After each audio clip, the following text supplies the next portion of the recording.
Hello friends, आज मैं आपको बताने जा रहा हूँ फंडामेंटल राइट, जो एक की फीचर है कॉन्स्टिट्यूशन का। अब की फीचर क्या होता है, फंडामेंटल राइट क्या होता है, मैं सब बताऊंगा। और एक दो की फीचर के बारे में मैंने फिर बताया है कि जैसे एक हो गया सेपरेशन ऑफ पावर के बारे में, फर्टिलाइजेशन के बारे में, तो वो भी मैंने अच्छे से बनाया है, तो अब जाके देख सकते हैं। तो पहले ये देख लीजिए fundamental right.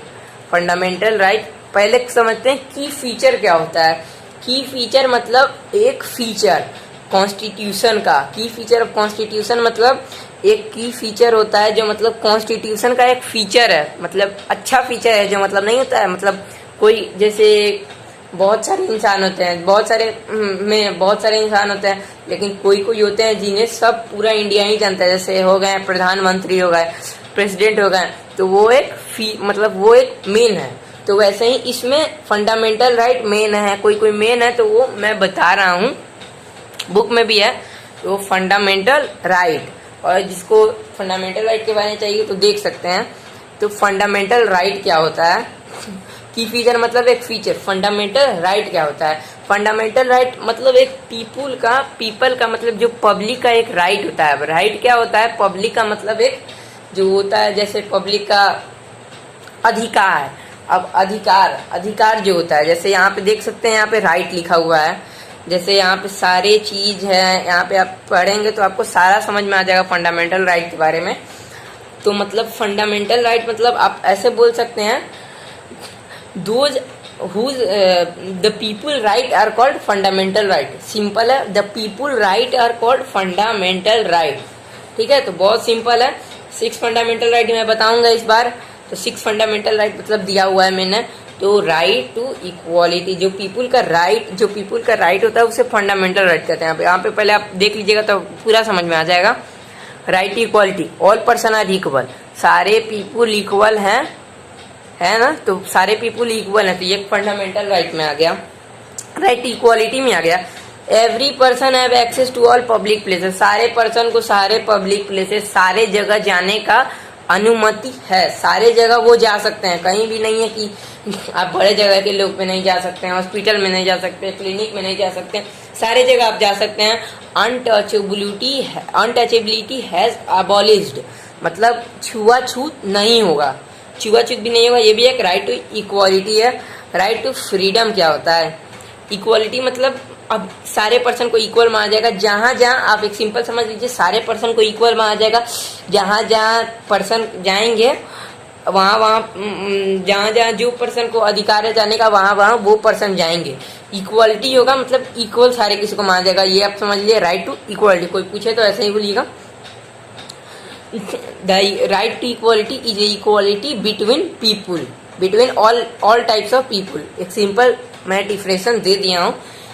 Right to freedom, it include the freedom of speech and expression.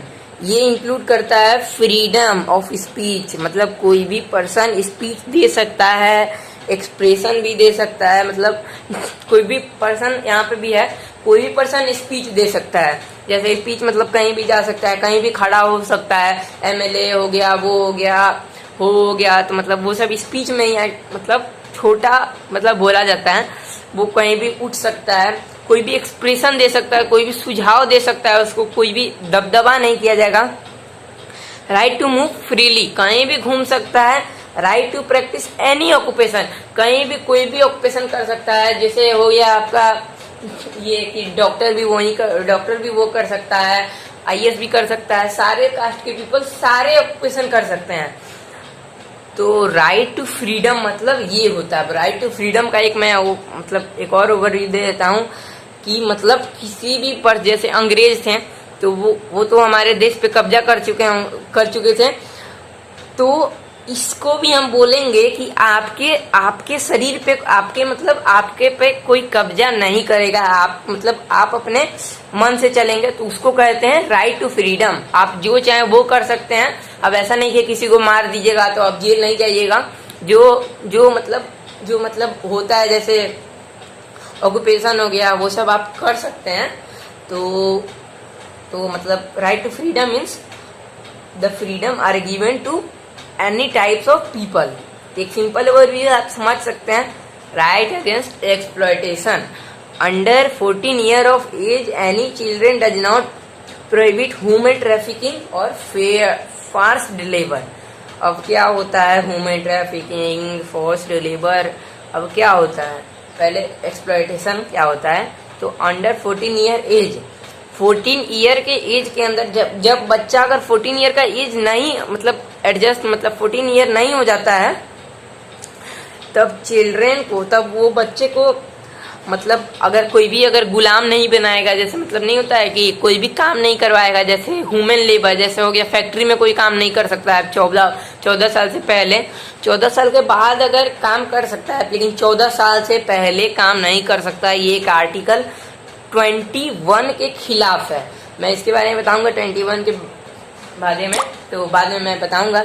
तो आर्टिकल 21 के खिलाफ है कि कोई भी बच्चा इस तरह 14 साल के पहले लेबर नहीं बन सकता है, मतलब उससे कोई काम नहीं करवाया जाएगा, मतलब घर का काम तो करवाया जाएगा लेकिन कोई बाहर में कमाने नहीं भेजा जाएगा। तो ये होता है राइट अगेंस्ट एक्सप्लॉयटेशन। तो आप समझ सकते हैं right to freedom of religion. अब क्या होता है राइट अगेंस्ट एक्सप्लॉयटेशन, मतलब आप बोल सकते हैं under 14 year of age any children does not prohibit human trafficking और फोर्स्ड लेबर, मतलब कोई भी पर्सन को does not force to become labour, ऐसे भी आप कह सकते हैं। Right to freedom of religion, right to freedom of religion अब क्या होता है मैं बताता हूँ, एक सेकेंड। हाँ, the every person have the right to choose any religion, सारे पर्सन को राइट है कि वो कोई भी रिलीजन चुन सकता है। अब ऐसा नहीं है कि आपके फैमिली जैसे अगर हिंदू हैं तो आप क्रिश्चियन नहीं बन सकते, सिख को नहीं मान सकते, आप हिंदू ही बनना पड़ेगा, ऐसे कोई नहीं है कि आपको हिंदू ही बनना पड़ेगा। तो वो आपको जो मन करता है आप जिसका पूजा कर सकते हैं, आप जिस कास्ट में जाना चाह सकते हैं आप उस कास्ट में जा सकते हैं। अगर आप कंप्लेन कीजिएगा कि ये मुझे ऐसे ऐसे कह रहा है कि इधर आ जाओ नहीं तो मैं वो कर दूंगा, तो ये कर दूंगा, तो वो उस पर कार्रवाई हो सकती है, वो जेल जा सकता है कुछ दिनों के लिए, तो उसको समझाया जाएगा। तो every person have the right to vote choose any religion, आप ये डिफिनेशन बोल सकते हैं। राइट अगेंस्ट एक्सप्लॉयटेशन मतलब right to freedom of religion में, right to freedom of religion में। अब cultural and educational right, cultural और एजुकेशनल राइट आप सब समझ चुके होंगे, पर एक और मैं बता देता हूँ। ऑल माइनॉरिटी, रिलीजियस, लिंग्विस्ट और any person can open their educational institute.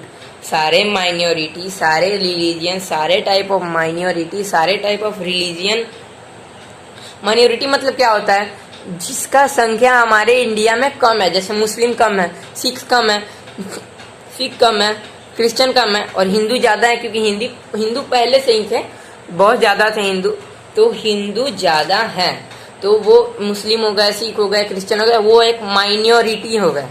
जिसका मतलब ये संख्या कम होता है सामने वाले के हिसाब से, उसको माइनॉरिटी कहते हैं। रिलीजियस और linguist, all minorities religious and linguist, कोई भी linguist, any person can open their educational institute. कोई भी छोटा कास्ट जैसे हो गया, दुसात हो गया, और बहुत सारे छोटे कास्ट होते हैं फ्रेंड्स, मैं बता सकता हूँ बहुत सारे छोटे कास्ट होते हैं, तो वो सब सारे काम कर सकते हैं, अपने एजुकेशनल इंस्टीट्यूट खोल सकते हैं, सारे चीज़ कर सकते हैं, जहाँ पे पढ़ाया जाए वहाँ पे पढ़ा सकते हैं, जो काम कर सकते हैं वो। Right to constitution remedies, allowing any person to move in court, सारे पर्सन को कोर्ट में मूव करने का इजाज़त दिया जाता है। इफ़ देयर राइट वायलेटेड, सारे पर्सन कोर्ट में मतलब अगर जा सकते हैं, अगर उनका राइट अगर वायलेटेड हुआ है, मतलब उनका अधिकार अगर उनसे छीना गया है, तो सारे पर्सन मतलब कोर्ट में जा सकते हैं। The fundamental right has often refer to constitution of Indian constitution. अब होता है the fundamental right has often refer to questions of Indian constitution. एक जो फंडामेंटल राइट होता है उसको क्वेश्चंस ऑफ इंडियन कॉन्स्टिट्यूशन भी बोले जाते हैं। क्वेश्चंस ऑफ इंडियन कॉन्स्टिट्यूशन मतलब, अब कॉन्सियंस मतलब क्या होता है आप मतलब अच्छा से समझ सकते हैं। जैसे उसको भी एक पीपुल का राइट ही बोला जाता है। मैंने एक मतलब बता दिया कि अगर आपसे कोई पूछे कि दूसरे नाम में क्या बोला जाता है, फिर कहीं एग्जाम में ही आ जाए या फिर आपको नॉलेज रहना चाहिए, तो मैं यहाँ पे लिख देता हूँ क्वेश्चंस ऑफ इंडियन कॉन्स्टिट्यूशन। मतलब एक क्वेश्चंस मतलब होता है जैसे कोई मतलब अधिकार और कोई मतलब कोई मतलब ये मतलब कोई इम्पोर्टेंट टॉपिक या फिर कोई इम्पोर्टेंट चीज़ को क्वेश्चंस हम लोग बोलते हैं। तो ये एक छोटे छोटे में ही दिया हुआ है, अब बोले छोटे छोटे में दिया हुआ है, आप अच्छा से समझ सकते हैं, आप इसे लिख सकते हैं और अच्छे से पढ़ सकते हैं। तो थैंक यू फ्रेंड।